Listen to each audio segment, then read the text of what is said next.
Well, good morning, everyone, and welcome to the home of the WNBA champion, Chicago Sky.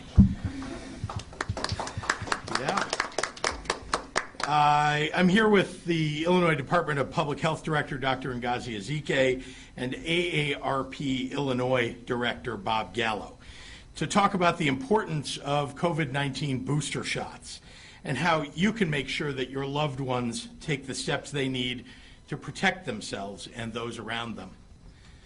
Let's start with this. If you are eligible for a booster shot, please go get one.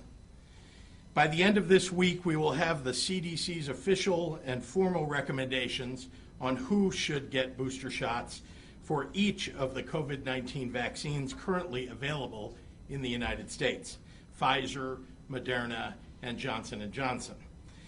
Most American adults who have been vaccinated against COVID-19 will be eligible to get a booster shot in the coming weeks and months. Assuming the CDC agrees with the unanimous decision of the FDA last week, anyone who received the Moderna vaccine who is 65 or over, or who is at higher risk of COVID-19 because of their jobs, living conditions, or underlying medical condition, should get a booster shot of the Moderna vaccine 6 months after they received their second dose. The same has already been approved for those who received the Pfizer vaccine.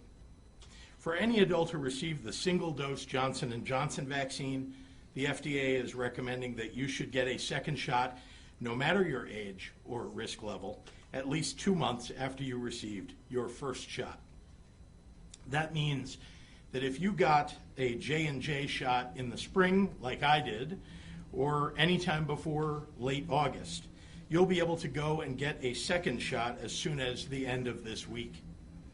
If you have a primary care physician, you can make an appointment to get you or your loved one their free COVID-19 booster shot, or just visit vaccines.gov to find a spot near you. And I'm going to spell that for everyone: vaccines.gov, vaccines.gov. I want to remind everyone, we all take booster shots already for the flu, for the whooping cough, for tetanus. For COVID-19, it's no different. Booster shots are already a normal part of modern medicine, which, let's remember, brought life expectancy in the United States from 39 years in 1860 to about 47 at the turn of the 20th century, to the high in the high 70s today. Parents watching their own children survive to adulthood, grandparents meeting great grandkids. That isn't happenstance, that's healthcare. And vaccines have been part of the reason why we have achieved greater longevity. We know that COVID-19 vaccines are life-saving. For our seniors, you're 29 times more likely to end up in the hospital if you're unvaccinated. 29 times. Boosters will extend that life-saving protection. My administration is working hand in hand with partners like AARP, Meals on Wheels, faith leaders, and minority outreach organizations, along with the Illinois Department of Aging and the Illinois Emergency Management Agency, to get the word out on booster shots for seniors and other vulnerable residents. And Dr. Ezike will talk a little more about this and what it looks like on the ground. At our state-run veterans' homes, where the majority of residents and staff received the Moderna vaccine, IDVA leadership is prepped and ready to bring booster shots into every home as soon as they are eligible. We've already held a Pfizer booster clinic where individuals primarily received the Pfizer vaccine and are making direct contact with a booster plan for everyone and anyone who received a different primary vaccine sequence than the majority in their facility. IDPH is also pushing and assisting private nursing homes and other long-term care facilities to quickly make boosters available to all of their eligible residents, which will include just about everyone by the end of the week. To the families of those in long-term care or nursing facilities, if you want to make sure that your loved ones are getting their boosters, please call their facilities and find out their plan for boosters. IDPH is making contact with long-term care facilities across the state to ensure that they have clinics in the works with their local health department or an area pharmacy, or if they need the state to send in a support team for a booster clinic. Our incredible IEMA IDPH mobile vaccination teams have done over 4,000 vaccination events to date and are ready to assist any facility that doesn't already have a booster plan in place. We are calling on skilled nursing facilities to make booster shots available to all of their residents and staff before Thanksgiving. In 2021, we've been lucky enough to live with vaccines so long that we often forget how much disease we've prevented.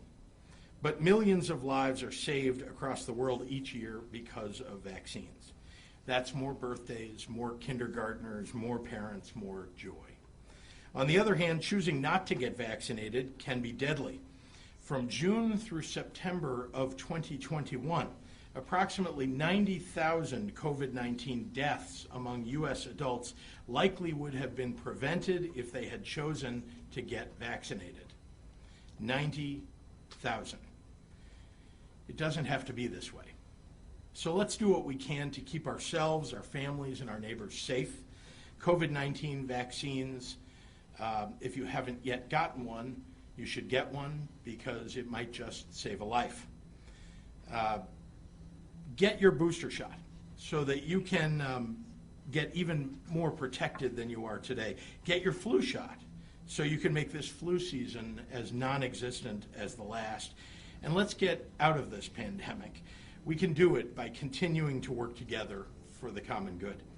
Thank you, and with that, I'd like to turn it over to Dr. Ezike. Doctor?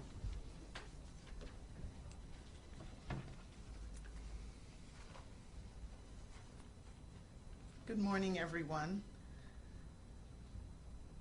It's fall again, and we saw last fall and last year the devastating impact that COVID-19 had in our long-term care facilities.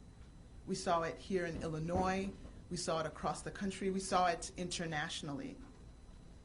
We, as Illinoisans, will not stand idly by and relive the tragedy that we saw, especially when we have a powerful tool that will prevent those hospitalizations and deaths in our beloved family members in long-term care facilities.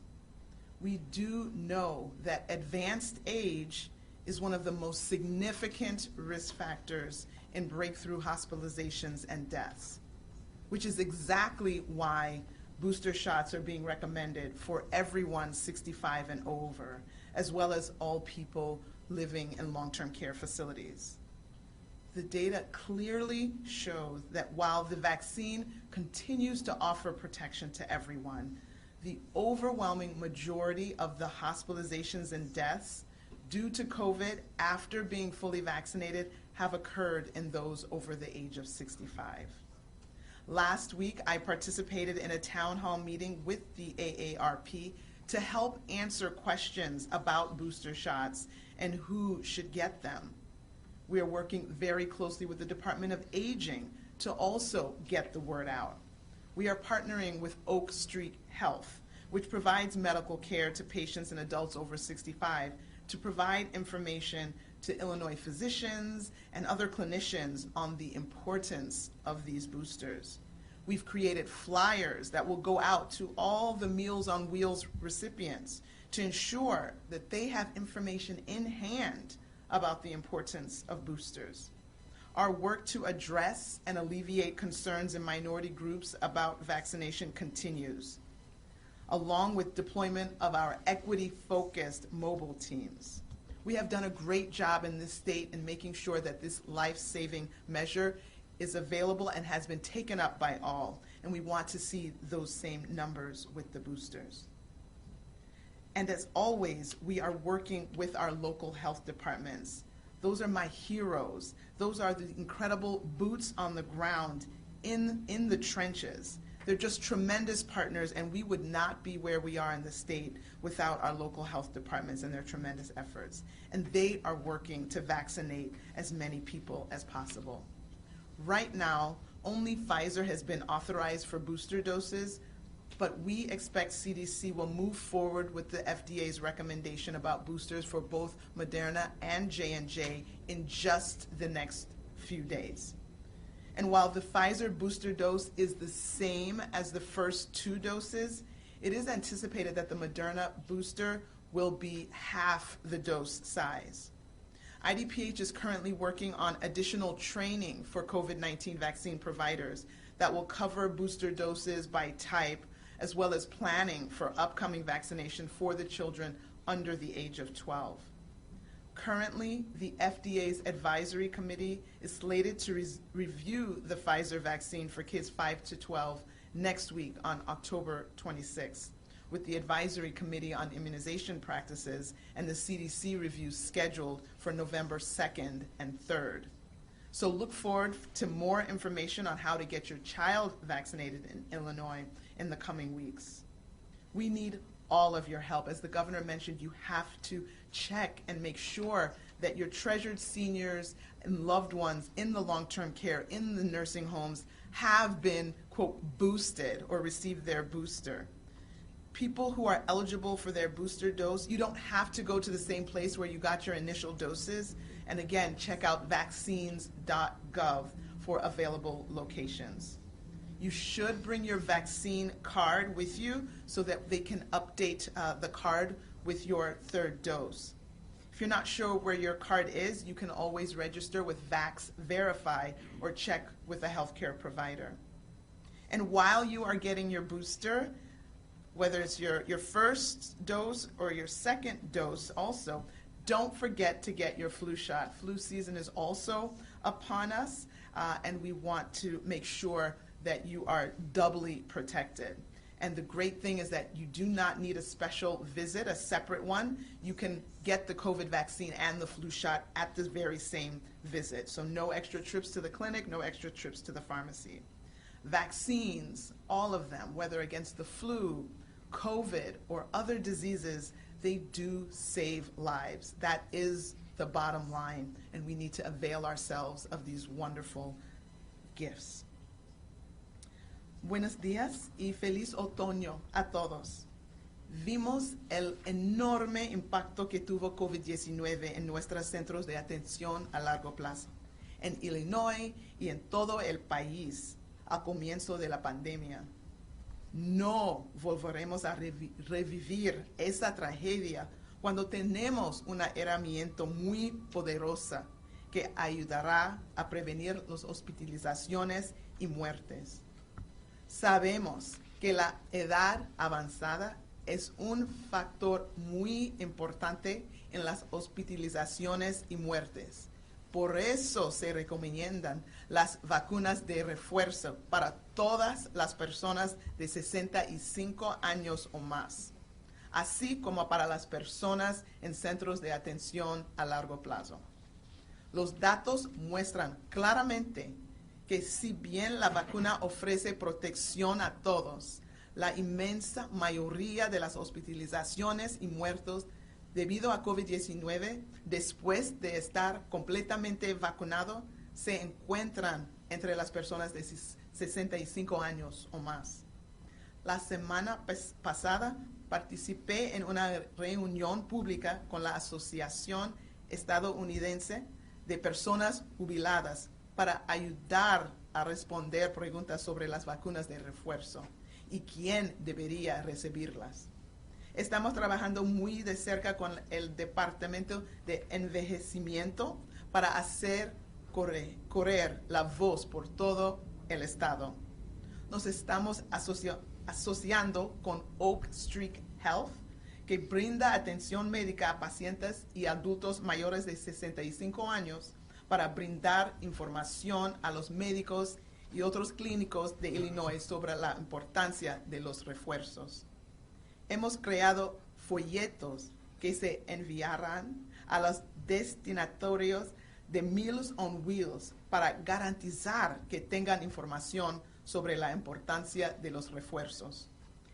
Y, como siempre, estamos trabajando con nuestros departamentos de salud locales que son socios tremendos en nuestro esfuerzo para vacunar a la mayor cantidad de personas posible.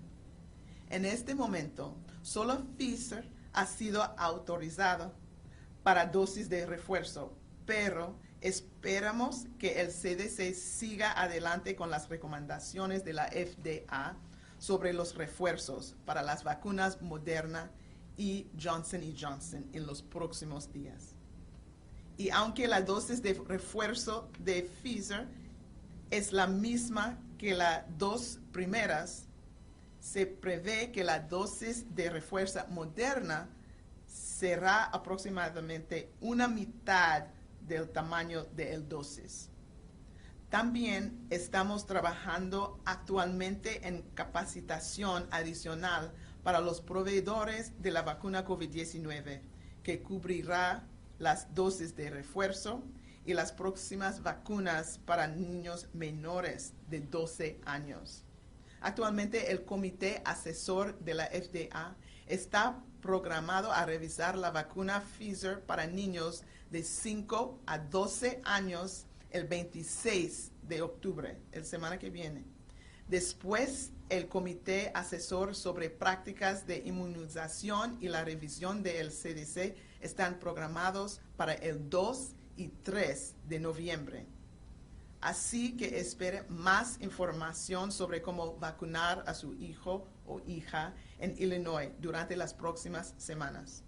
Las personas que son elegibles para recibir su dosis de refuerzo no tienen que ir al mismo lugar donde recibieron sus primeras dosis. Consulte vacunas.gov para conocer los sitios disponibles. Debe traer su tarjeta de vacuna COVID-19 cuando reciba una dosis de refuerzo. Si no está segura de dónde está su tarjeta, puede registrarse con Vax Verify o consultar con su proveedor de atención médica. Y mientras recibe su refuerzo o incluso la primera o la segunda dosis, pregunta acerca de cómo vacunarse contra la influenza.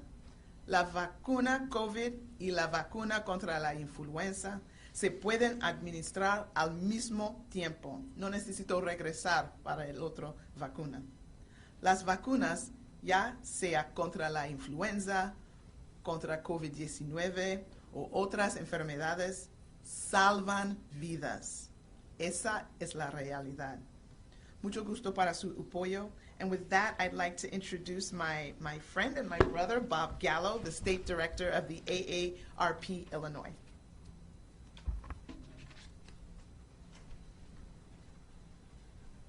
Thank you, Governor Pritzker and Dr. Sister Ezike.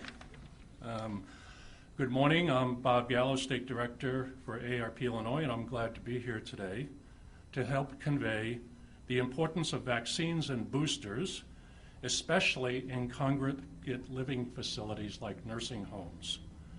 Since the start of the pandemic, 723,205 people have died nationwide from COVID-19, and 96% of those deaths were to people age 50 and older. In Illinois, over 25,000 people have died to COVID-19, and an estimated 40% of those deaths were in long-term care facilities. For months, we have heard heartbreaking stories from nursing home residents and their families about the devastating impact of COVID-19 outbreak has had on their lives. We have promised those devastated families that we will do better so that they can feel solace in the fact that their struggles brought much needed change. COVID-19 vaccines and boosters offer hope for our most vulnerable population. We know that they can significantly improve the quality of life for residents faced with this harsh virus. Yet we know that only 37.9% of nursing homes have 3/4 of their staff fully vaccinated. We've got to do better and bring vaccines and boosters to these congregate settings. So let's work together to ensure that nursing home residents can hug their loved ones, kiss their grandchildren, and spend the holidays with the people they love. AARP Illinois urges all eligible residents to get vaccines and booster shots to ensure they stay protected from the deadly coronavirus and put an end to this pandemic once and for all. I'll welcome the governor back to the podium to answer your questions. Thank you. Happy to take any questions from members of the media. Let's start with questions on topic, please. Dr. Ezekiel, a question. What's the latest science on mixing the vaccines? What is your advice if I get Pfizer in April and I quickly get an appointment for Moderna for the booster? Should I do that? You know, there are studies. There is an NIH study which many people maybe have heard referenced that says that there may be a benefit from, quote, mixing and matching.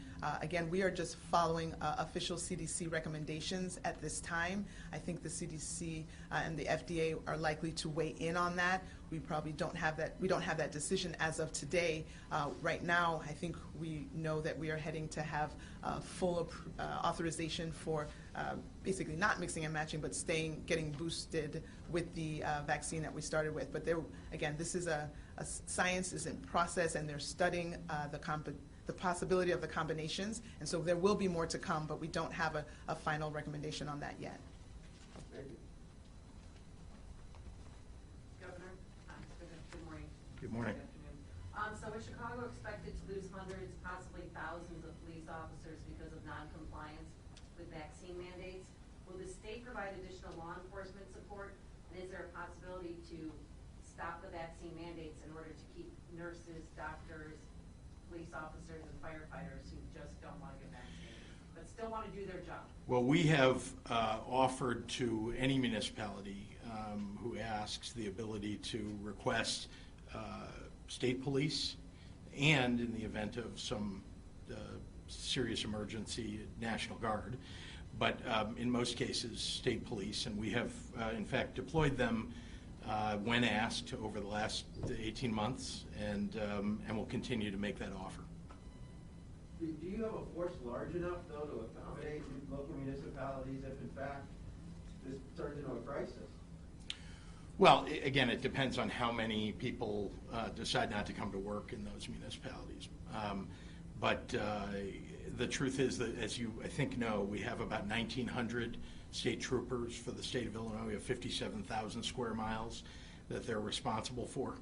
And so we have deployed hundreds when asked, when needed. And we would continue to do so. But we also have responsibilities everywhere in the state, so we need to make sure that we're carrying out those responsibilities as well. We have time for one more question. No. Could I have two more? Or- Just one. Okay. Given your comments last week about the metrics, no, that's not what it's Illinois is just one of 6 states that has a mandatory indoor mask mandate. Even California and New York, if you're vaccinated, you're not mandated to wear masks indoors. Why is Illinois chosen to be an outlier when it comes to mask mandates, and what's the off-ramp for masks?